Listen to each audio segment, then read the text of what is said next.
What if the real reason you're not attracting what you want is because deep down you still don't believe you deserve it? Not love, not peace, not success, nothing. And here's the paradox. The moment you stop chasing and start loving yourself fully, that's when everything begins to flow toward you. You, yourself, as much as anyone in the entire universe, deserve your love and affection. We've been conditioned to search outside, approval, validation, worth. But Buddhism teaches the opposite. The world mirrors how you treat yourself. So ask yourself, what is your energy really calling in? Is it desperation or quiet self-respect?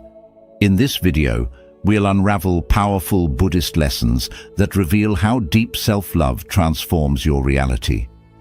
And there's a bonus spiritual insight at the end, a truth most never realize, but it changes everything when you do. Before we begin with number 1, where every video is a doorway to calm, clarity, and timeless Buddhist insight you won't find anywhere else. Let's begin. 1. Chasing is the shadow of self-doubt. Why does everything seem to run when you chase it? Why do the things you desire, love, success, peace, seem to drift further the harder you pursue them? In Buddhism, we say, the one who chases the world forgets the stillness that moves it. There is a quiet truth buried here, a truth that whispers. When your heart is restless, life becomes elusive. Imagine a bird in your open palm. If you grasp for it with panic, it flies away. But if you stay still, calm, centered, it may choose to rest upon you. This is the nature of all things we desire. The more we chase them from a place of lack, the more they sense the fear beneath our reaching. And fear, even when disguised as ambition, repels. Not because the universe is cruel, but because it mirrors the state of your soul. You've been taught that if you want something, run after it. Work harder, do more, chase faster. But Buddhism teaches another path, stillness. Not passivity, but conscious presence. When you love yourself deeply, the chasing ends. You stop begging life to give you proof of your worth. You become the proof. And in that stillness, things begin to come to you. Not because you forced them, but because you stopped resisting yourself. Close your eyes, breathe slowly. Visualize your desires, not as mountains you must climb, but as petals on still water. Watch them drift toward you as you remain grounded, anchored in self-love. When the waters of your mind are still, even the moon reflects clearly. Perhaps what you are chasing is not what you need. Perhaps it's the part of you that feels unworthy, that needs your attention, not the outcome. So ask yourself gently, what are you chasing that may be trying to escape your desperation? And deeper still, can you sit with the part of you that feels unworthy? Can you simply hold it with compassion? Buddhism teaches that suffering arises not from not having, but from clinging. From believing you must earn what you already deserve. But when you begin to love yourself, not for who you might become, but for who you are right now, peace arises, and peace is magnetic. It pulls the right people, the right moments, the right opportunities into your life without struggle. The irony is, the moment you stop chasing, you begin attracting. Why? Because the universe responds not to your desperation, but to your vibration. And the vibration of self-love is powerful. It doesn't need to demand, it simply allows. The more you return to yourself, the more the world turns toward you. Remember this, you are not empty. You are the space everything is trying to enter. When you love yourself enough, the world no longer needs to fill your void. It begins to meet your fullness. We'd love to hear your thoughts. If you're not sure what to say, just type, "My self-worth attracts more. Wholeness attracts. Wounds repel." What if the world never gives you what you long for, but always gives you what you deeply believe you deserve? not in punishment, but in reflection. In Buddhism, we do not chase outcomes, we study causes. And the truest cause of what you attract is the energy you carry within. There is a quiet law at work. Wholeness attracts, wounds repel, not because you are broken, but because unhealed energy distorts what you call in. Imagine a bowl with cracks. You can pour water into it endlessly, but the fullness never lasts. The water leaks through the fractures. Now imagine the soul. You can gather people, possessions, even praise. But if your self-belief is fractured, the joy seeps out. You may ask, why do I keep attracting the same kind of hurt, the same emptiness wearing new faces, the same silence after so much effort? The answer is rarely outside. It lives in the echo within. Until you truly see yourself not as wounded, but as worthy, you'll keep calling in people and situations that confirm your doubts. Pause for a moment. Take a deep breath. Visualize your inner being like a broken bowl. Now imagine golden light pouring into its cracks, sealing them, not with shame, but with sacred beauty. In Japanese art, they call this kintsugi, repairing broken pottery with gold. Not to hide the damage, but to honor it. Your pain is not your failure. It is your path. And when you love your cracks, they begin to glow. So ask yourself, are you trying to manifest from pain or peace? Because the universe listens to your energy, not your words. If you believe you are not enough, it will keep mirroring situations that say, yes, you're right. But if you begin, even softly, to hold yourself as enough, your entire reality begins to shift. Not overnight, but steadily, like sunlight melting morning mist. The Buddha said, you yourself, as much as anybody in the entire universe, deserve your love and affection. This is not sentiment, it is strategy. Love becomes your power, not because it changes others, but because it transforms what you allow, what you expect, what you call in. Let your energy whisper peace. Let your presence say, I no longer beg, I welcome. The world does not respond to longing, it responds to wholeness. And you are allowed to begin healing here, now, just as you are. You are not too broken to attract beauty. You are already beautiful, waiting to believe it. The universe does not test your worth. It reflects it. So the moment you begin to love yourself enough, everything begins to change. Stillness creates magnetic power. Why does silence attract more truth than shouting ever will? In the stillness, something ancient awakens. Like a flame in the dark, the still soul draws all that seeks light, not because it screams to be seen, but because it simply glows. In Buddhism, this is not called passivity, it is called alignment.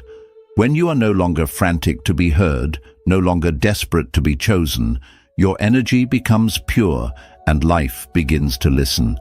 We live in a world that rewards noise. The loudest voices get the attention, the boldest moves seem to win. But deep beneath the surface, the universe responds not to noise, but to vibration, to clarity. Stillness is not the absence of effort, it is the presence of inner order.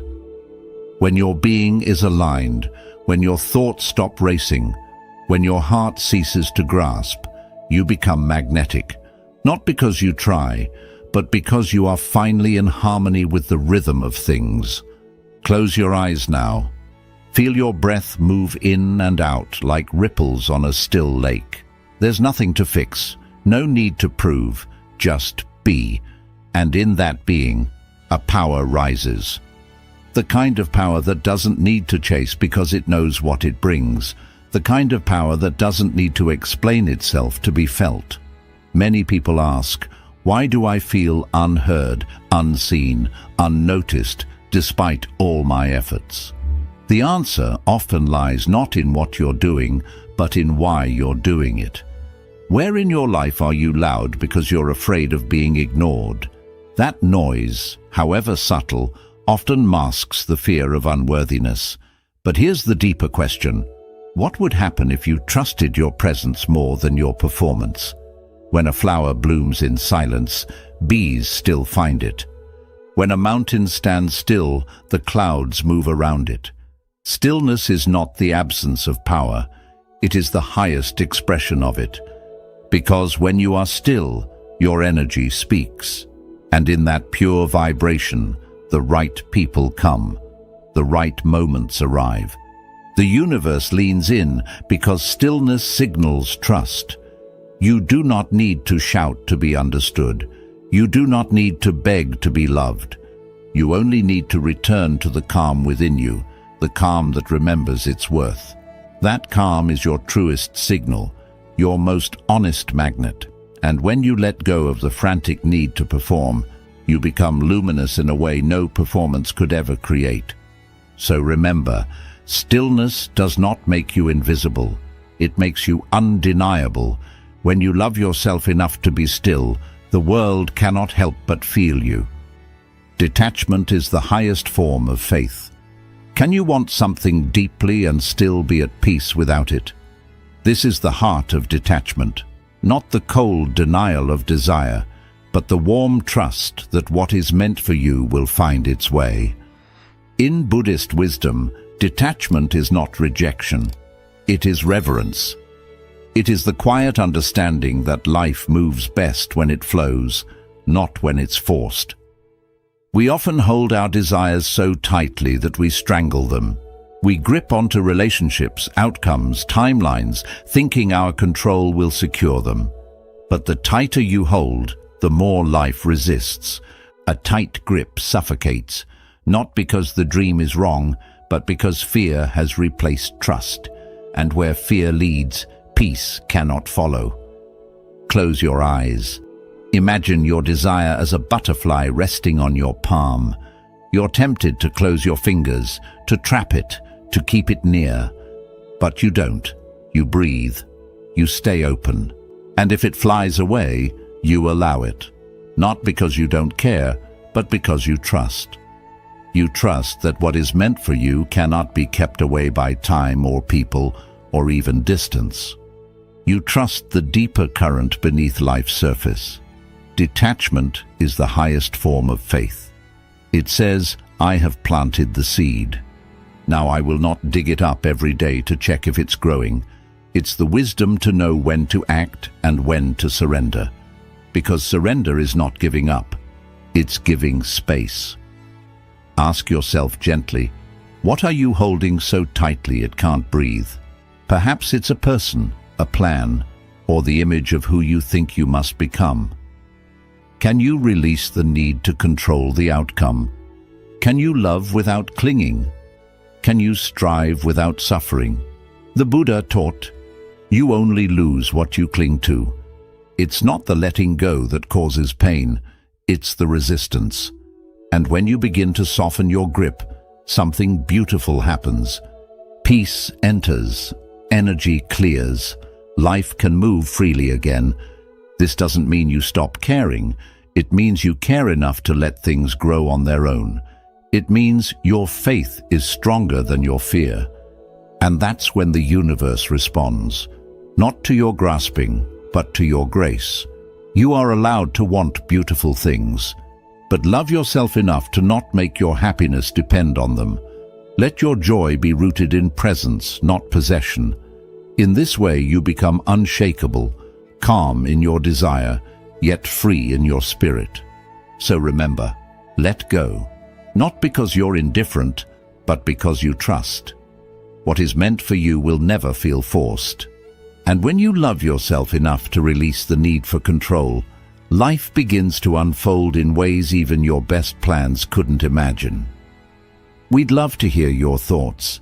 If you're not sure what to say, just type, "My self-worth attracts more." Self-compassion turns chaos into clarity.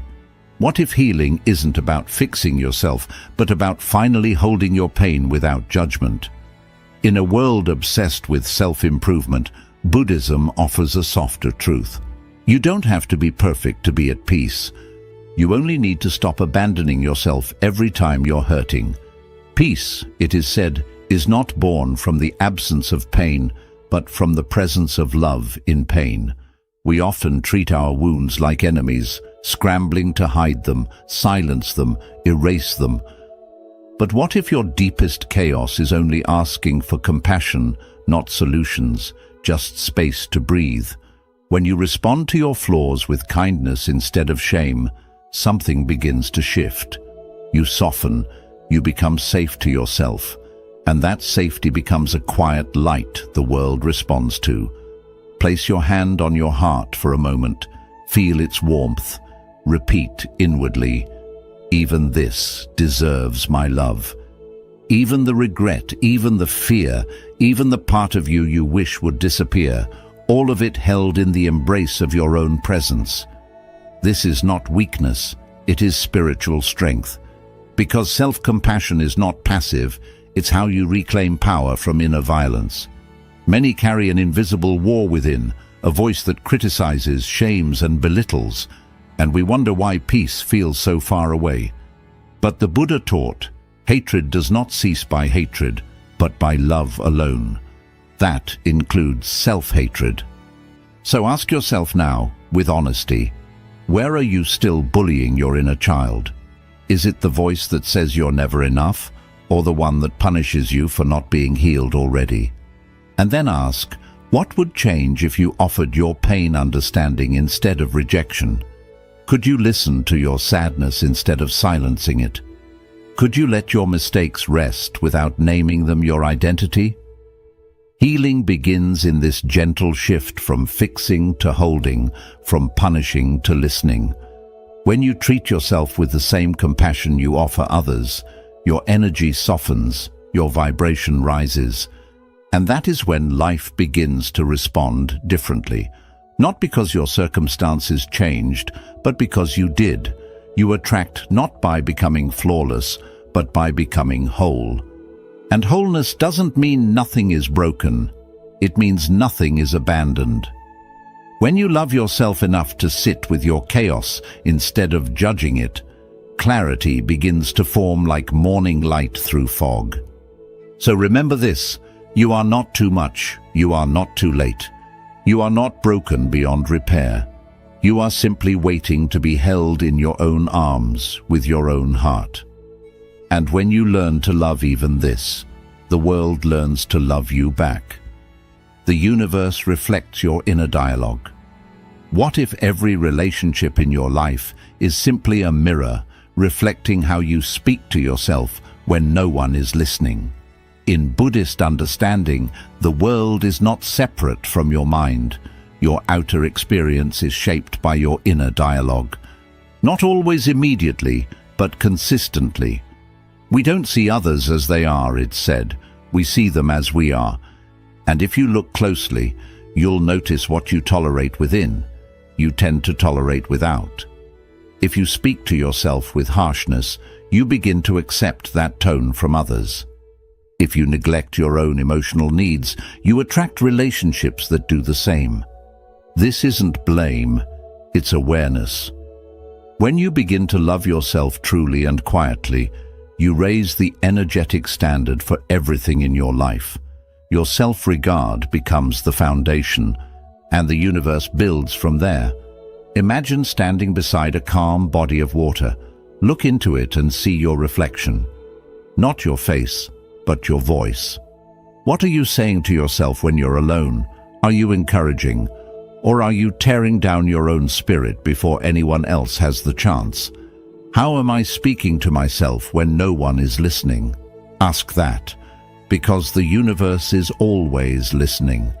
There is a truth here, soft but powerful. Self-love sets the energetic minimum for how others treat you. When you respect your boundaries, others begin to do the same.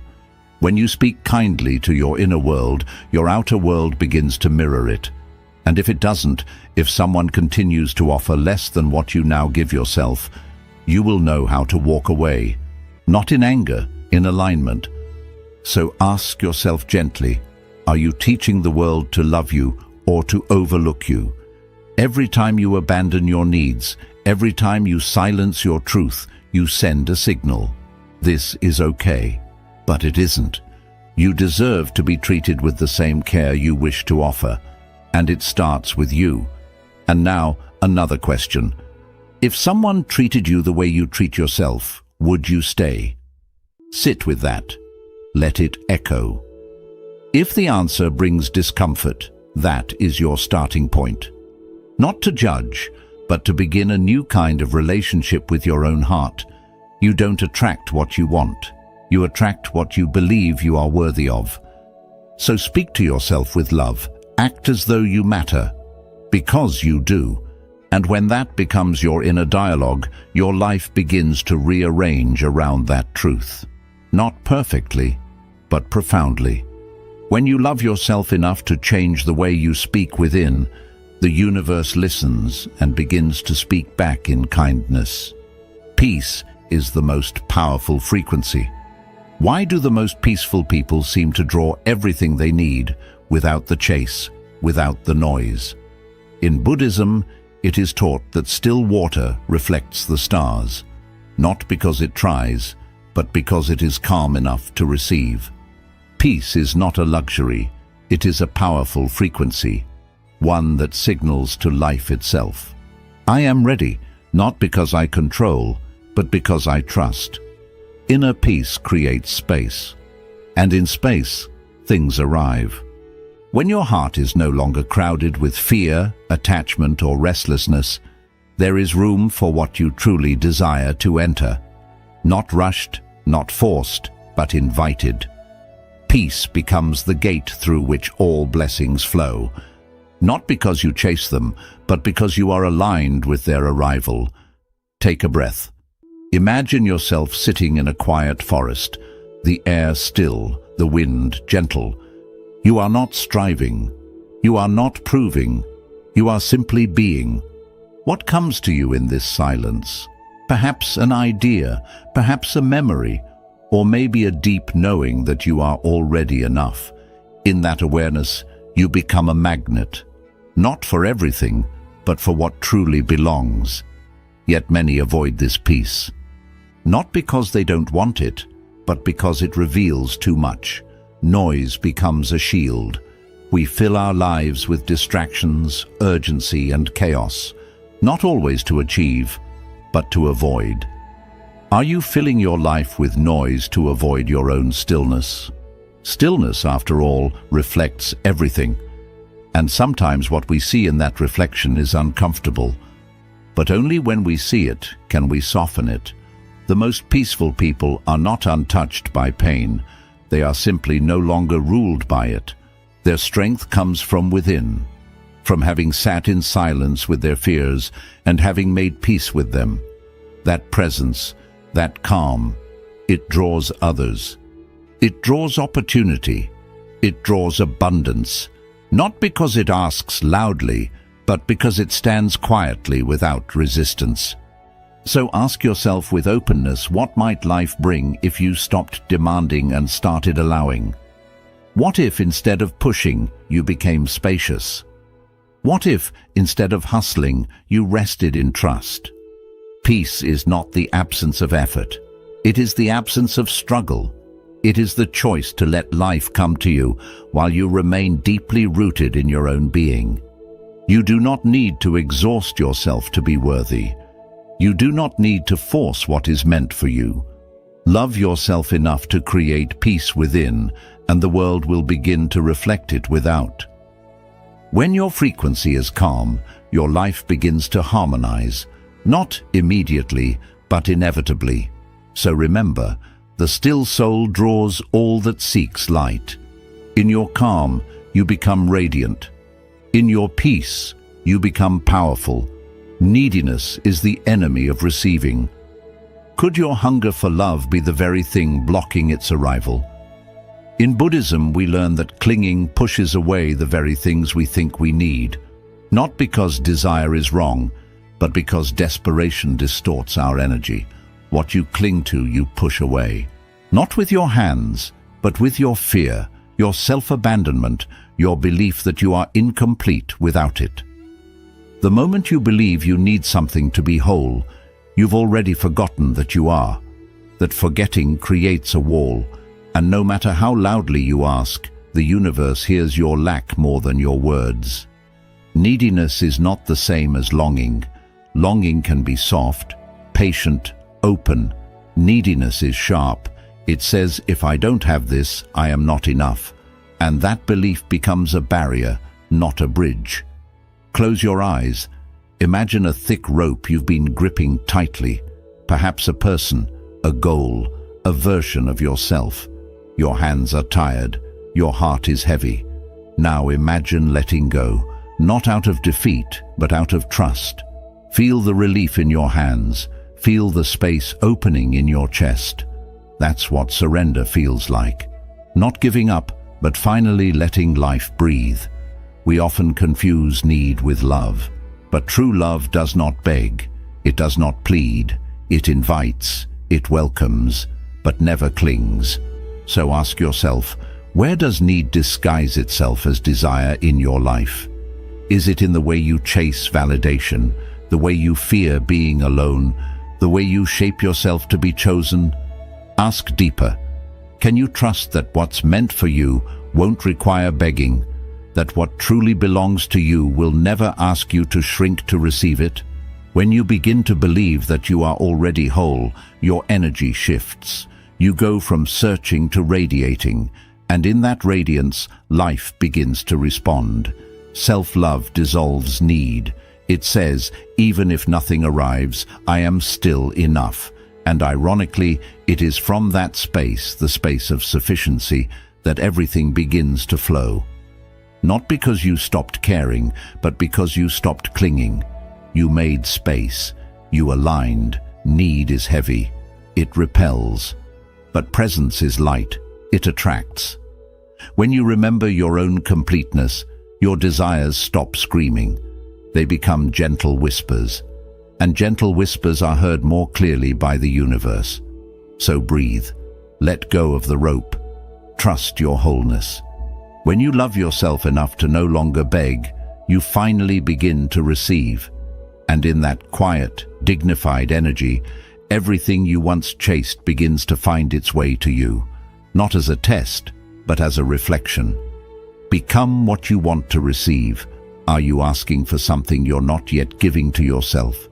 This is the quiet question that shifts everything. In the teachings of Buddhism, the outer world is never separate. It is a mirror, reflecting the truth of our being. We attract not what we want, but what we are. And so, if we wish to change what comes to us, we must first change what comes from us. If you want loyalty, ask yourself, am I loyal to my own needs, my boundaries, my truth? If you want peace, ask, do I feed my mind with peace, or do I let it feed on anxiety and comparison? If you want abundance, ask, do I speak of lack? Do I live in fear of not having enough? So often we ask for light while holding on to the shadows we refuse to release. We pray for love while leaving ourselves behind in silence. Imagine your future self, not someday far away, but the version of you who already lives in peace, love, and joy. Picture them, breathe with them. What do they think? What do they feel? What do they choose each day that you are still resisting? That version is not far away. It is already within you, waiting for you to rise and meet it. You say you want clarity, but still surround yourself with noise. You say you want to be seen, but hide your true self behind masks.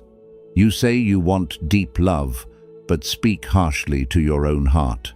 In what ways are you betraying the very thing you say you want? Sit gently with that, not to judge, but to awaken. Because to receive something new, we must become something new. That doesn't mean becoming someone else. It means becoming more honest, more open, more aligned with what we say we desire. Who do you need to become to receive what you're calling in? Not someday, not after perfect conditions, but now, through small daily acts of self-honoring. The The universe listens more to your frequency than your words, and frequency is created through being, not wishing. When your being aligns with your vision, life starts to reflect it, slowly at first, then all at once. Not because it's magic, but because it's natural. What you radiate, you attract, and what you embody, you invite. So love yourself enough to become the love you're looking for. Be the peace you crave. Speak the truth you want to hear. Because when you live the energy of what you seek, you no longer need to chase it. It begins to arrive, drawn not by need, but by recognition. You are not far from the life you want. You are only one decision away from being the version of yourself who welcomes it. We'd love to hear your thoughts. If you're not sure what to say, just type, "My self-worth attracts more." Let the old you fade to become free. What identities must fall for the new to arrive? In the stillness of Buddhist reflection, we are reminded to be reborn. The old self must return to silence, not destroyed, not denied, simply laid to rest. Like a leaf that once held sunlight, its time is honored, and then it drifts. The self who was hurt, who was overlooked, who had to survive by shrinking or pleasing, has done its work. Now, let it rest. There is a deeper self waiting beneath the ashes, one not born from defense or fear, but from truth. But to reach that self, we must be willing to die, not in body, but in identity, the one who constantly apologized, the one who felt unworthy, the one who chased love to feel seen. These are not who you are. They are who you learned to be in a world that forgot your light. Close your eyes. Imagine yourself shedding an old skin. Feel it fall away, not with struggle, but with grace. And now, picture your bare feet stepping into a new morning. The light touches your face. The air is soft. You feel no urgency, only a quiet remembering. You were never the pain. You were never the label. You were never the story. You are what remains when the story ends. So, ask yourself with tenderness, what stories about yourself are you still holding on to? Are you still defining yourself by who left you, by what you failed, by how long it took you to heal? Those stories may have been true once, but you are allowed to outgrow them. The past is not a prison unless you carry the key in your own pocket. And then ask, who are you without the pain? Not empty, but vast. Not unfinished, but unfolding. This is where your power returns, not by holding on to who you were, but by meeting who you're becoming. You don't need to abandon your past. You only need to stop living through it. In Buddhism, death is never an end. It is a return, a cycle, a transformation. And this inner death, the letting go of false identities, is the most sacred kind, because through it you begin to live from your essence, not your fear, from your presence, not your pattern. So let the old you die. Let the version of you that had to fight for love rest. Let the one who kept proving their worth be still. You are not here to survive your past. You are here to embody your freedom. And when you love yourself enough to release what you no longer are, you become a vessel for what you've always been, whole, unshaken, free. True power is quiet confidence. There is a kind of power that does not shout. It does not demand attention. It simply is. In the way the bamboo stands, quiet, flexible, unshaken, you can feel its strength. Not from its volume, but from its depth. This is the way of true power. Silent, steady, rooted. In a world addicted to noise, self-love becomes an act of rebellion when it is silent, when it no longer needs to prove anything because it already knows its worth. You don't need to announce your value when you're grounded in it. You don't need to chase love when you are love. Quiet confidence is the frequency of those who have returned to themselves. It's the presence of someone who has nothing to prove and everything to offer. And this presence, it speaks louder than words ever could. So many people spend their lives performing worth, trying to earn it, trying to convince others to see it. But when you love yourself deeply, you stop performing and start embodying. You don't move through life looking for applause. You become the silence that commands the room. Not with ego, but with essence. Close your eyes. Visualize yourself as a tree, tall, grounded, alive. Feel the wind brush against you. It bends you, but it does not break you. That is what inner strength feels like. Not rigidity, but rootedness. Not dominance, but dignity. Your presence becomes your proof. Your stillness becomes your magnetism. So I ask you now, where in your life are you still performing your worth? In your relationships, in your work, on social media? And what would happen if you stopped? If you simply allowed yourself to be enough as you are in this breath, without the performance? And here's the deeper question. Can you let your energy speak louder than your words? Can you trust that how you carry yourself matters more than what you say? Because people may forget your voice, but they will never forget how they felt in your presence. Buddhist wisdom reminds us the strongest people are often the quietest, not because they are weak, but because they are complete. Their self-respect whispers where ego once screamed. Their compassion replaces control. Their silence becomes sacred. So breathe into your stillness. Stand in your quiet confidence. Let the world feel your worth without you ever needing to explain it. And remember this, releasing desperation creates space for blessings to enter. Become what you wish to receive. Your energy should align with your desires. If you want love, be love. If you seek abundance, live with that energy. You don't attract what you want. You attract what you already are inside. Let go of your old self to find true freedom. Your past roles, pain, and stories need to be released for real change to happen. The version of you that helped you survive isn't the one that leads your spiritual awakening. Freedom comes through letting go, not adding more. True strength is quiet. Real confidence doesn't shout. When you know your worth, you stop needing approval from outside. Silent confidence grows from inner balance, not from outer display. Love yourself the way the universe loves you. You are already enough, even with your imperfections. Self-love isn't something you need to earn. It's something you remember. The universe is always showing you how sacred you already are. When you start to love yourself fully, not only the bright parts, but also the ones you've hidden or judged, something powerful begins to change. You stop chasing love, approval, or peace because you realize you're the source of it all. The outside world no longer feels like a place where you must prove your worth. Instead, it becomes a reflection of your inner calm. This isn't selfishness, it's self-remembrance. It's the spiritual act of returning to your true nature, free from fear, untouched by the past, and not dependent on others' approval. From this quiet knowing, you begin to attract naturally, without effort, through gentle resonance. When the mind is clear, joy follows like a shadow that never fades. If this video brought you peace or touched your heart, please like it, share it with someone who needs it, comment what self-love means to you for more Buddhist insights on peace, healing, and inner growth. What's one small way you'll show yourself unconditional love starting today? The deepest rivers make the least sound, yet carry the most strength. When you love yourself enough to stop proving, you begin to attract, not because you seek attention, but because your energy speaks for itself.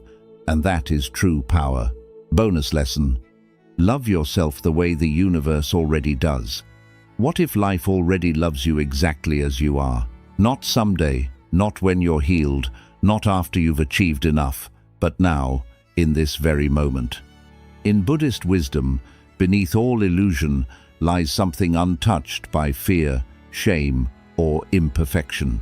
It's called Buddha nature. It isn't something to earn, it's something to remember. And it means this: you are not broken, you are becoming, We spend much of our lives trying to prove we're worthy.